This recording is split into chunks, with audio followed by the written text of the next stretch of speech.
Welcome to the Heavy Spoilers Show. I'm your host Paul, and when this video gets out, we're gonna let there be carnage. Now, the trailer for Venom 2 has just dropped, and it's so good, Eminem is about to make the best rap song of all time about it. Throughout this video, we're going to be going through the ins and outs of the first look, pointing out some of the Easter eggs, things you missed, and our general reaction to the trailer. There may be some spoilers here, so if you like to go into movies as blind as possible, then I highly suggest that you turn off now. Don't forget to hit the thumbs up button if you enjoy it, and make sure you subscribe to the channel to never miss a video. With that out of the way, thank you for clicking this. Now let's get into our breakdown of Venom, Let There Be Carnage, the trailer. Now the trailer itself opens in San Francisco, which was of course the same place that the first movie was set.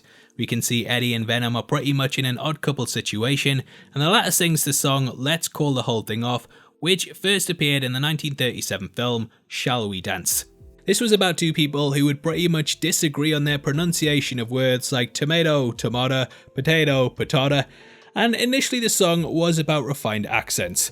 Over time though, it's come to be used in pop culture films like When Harry Met Sally to pretty much show two opposites having to try and work together until they end up butting heads over it. We also see there is one rule, which is no eating people, something that Brock established at the end of the prior movie. Venom is clearly sticking to this, as he makes some waffles that look like the kind of thing I'd knock up the one time my wife asks me to make breakfast. Make it yourself, you moron. Now we then cut to him visiting Mrs. Chen, the convenience store owner from the first film, who Venom of course saved. When Eddie walks past, you can actually see a cameo by Stan Lee, as his face is on a magazine cover. Now, we sort of play upon the prior movie quite a bit, as in the next clip, we see that Eddie has still been visiting Cletus Cassidy in jail, which of course ties into the post-credit scene of that film. We can hear Cassidy's voice narrating the clip, and he does the old speech, you know the one that villains always do. You and me, we're not so different. That one, you know that one. Now we can see that the character has had his hair cut, and though it's not as ridiculous as the Sideshow Bob one from last time, it's still pretty bad. Now in his cell, he's carved childlike drawings into the walls. These include teddy bears and a tree in a later shot. Clearly they link back to his childhood, and in the first look we see Brock going through some similar drawings. According to leaks on the film, Cassidy has several victims that have not been discovered that Eddie is trying to find the remains of. This will of course bring closure to the families and mean that they finally know what happened to their relatives. Whilst we can never fully verify leaks like this until the film is out, I think this is probably true, as we see a police officer in the next scene being played by Stephen Graham reading a paper. On this, the headline says The Hidden Victims of Cletus Cassidy, further tying back to this leak. Now when the policeman closes the newspaper, we can also see a headline that mentions an Avenger. I can't quite make out exactly what this says, but it does look like it says Avengers Leave Nightmare, perhaps hinting towards WandaVision. Now on his newspaper and Eddie's laptop, we can see a Daily Bugle front page. This is using the same logo and colours as the Raimiverse, perhaps linking into that, though it might just be a graphic designer got lazy one day. Unfortunately, I can't quite make out the headline due to the reflection in the shot, but it does say Mind on it. This could be delving into Cletus's mind, and I think that Eddie Brock in this scene is very much going over the evidence. Now what I love about this is just how dark they're going with it. Cassidy in the comics was always a deeply disturbed individual and a complete homicidal maniac that took pleasure in causing death. As a child, Cassidy, similar to most serial killers, tortured several animals before moving on to people. It's suspected that his mental health conditions were caused by his father, who brutally beat his mother in front of him. Whatever the case, Cletus had a very messed up childhood that led him further down a dark path. He ended up killing his grandmother by pushing her down a flight of steps, and also tried to kill his mother by electrocuting her. Now, this was done by throwing a hairdryer into her bath, and naturally she didn't take it too well. She tried to kill Cassidy, who managed to overpower her, and then Cletus's father took the fall, though we all know who it really was. Either way, he was sent to the St. Esther's Home for Boys, which was an orphanage. Here he was mocked by the staff and children because of his antisocial behaviour. He pushed a girl who rejected him in front of a bus and ended up burning down the orphanage. So all around nice guy, and definitely someone that you really want to be friends with. Now Cletus is clearly living his last days, and in the trailer we see the preparation for his execution being put into place. However, it backfires and he manages to escape because Carnage takes over. We do know that there existed several versions of the symbiote, but how they explain him getting one, I have no idea. Potentially, the prison riot we see leads to Venom breaking it up, and during the chaos some of him might get on Cassidy, but let me know your theories below. Now cut to a shot of Anne, played by Michelle Williams, meeting Eddie in a restaurant. I just hope they don't serve lobster, hey? Having that? Now we then go to Ravencroft, which in the Marvel Universe is an institute for the criminally insane.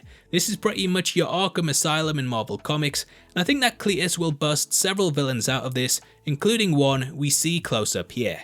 This is Shriek, the girlfriend of Cassidy, who becomes a big villain in the Maximum Carnage story. Shriek is played by Naomi Harris of James Bond fame, and has a marking around her eye that is clearly playing on the comic version of the character. We can catch her in a cell at one point while shrieking, so yeah, I'm not the only one who does crap puns, and they are clearly playing it very close to the source material. In the first film, we saw as several homeless people were experimented on, so it's even possible that similar things were done to the prisoners, which is how she can do this. When the guards and orderlies go to visit her in her cell, they have big earmuffs covering their heads, so maybe she has always had this ability in the film universe. Now there's also a spider which gets crushed by Cletus whilst he talks about a rescuer who never comes. Clearly this is a reference to Spider-Man, and if this movie is linked in with the MCU, then Peter obviously has his own problems to worry about right now. Now it's not too long before we get our first look at Carnage, and he looks incredible. They really captured the look of the comics and managed to magnify the horrifying aspects of him. He smashes helicopters and cars and generally just looks great. Now he also manifests several weapons, which was a big thing that he and the symbiotes in general are capable of.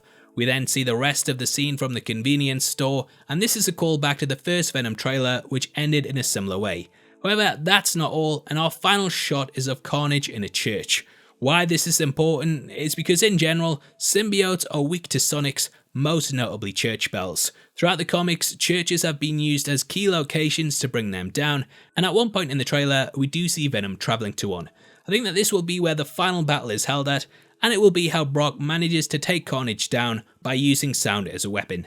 However, Carnage also has Shriek on his side, so it will be interesting to see how she is utilised, as she could provide a big obstacle for him. Either way, it's a brilliant finish to this trailer, and it shows the big bad off in all his glory. Now before we get into our reaction, I'd obviously love to hear your thoughts on the trailer, so make sure you comment below and let me know. As a thank you for interacting with the video, you'll be entered into a prize drawn the 30th of May, in which we're giving away 3 copies of the Godzilla vs. Kong collection. All you have to do to be on the chance of winning is like the video, make sure you subscribe with notifications on, and drop a comment below with your thoughts on the trailer.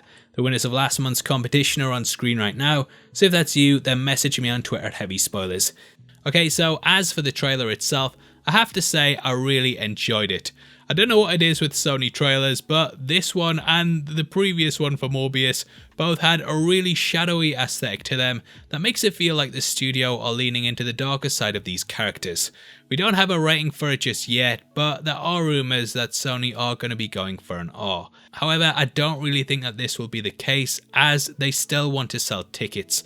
With the company now being tied heavily into Marvel Studios, it does make sense that they would try and align themselves more with that universe, and though I would love to see an R-rated Venom film, I highly doubt we're going to be getting it. You have to remember that the first movie was meant to be rated R as well, and we all saw how that turned out. Now, R-rated comic book movies can be successful, so who knows, time will tell, and with a storyline about a serial killer, this definitely feels like they should be going all out with it. We have to tell Cletus' origin story and set him up as a true threat, so I do think that that would not only be true to the original source material, but also it's something that fans really want to see. I just hope that the studio don't put profits solely before the vision of the director, as R-rated movies can be successful, and it just feels like the direction that they should be going in. It's difficult to tell exactly how the film will be from this first look, but as someone that actually liked the original movie, I am quite hyped for what we have in store. There's so many other avenues they can explore with this Spider-Verse, whether they decide to link it in with the bigger storyline of the work or not, and I am kinda hoping that Sony use these characters to go down avenues that the studio heads at Marvel would be afraid to.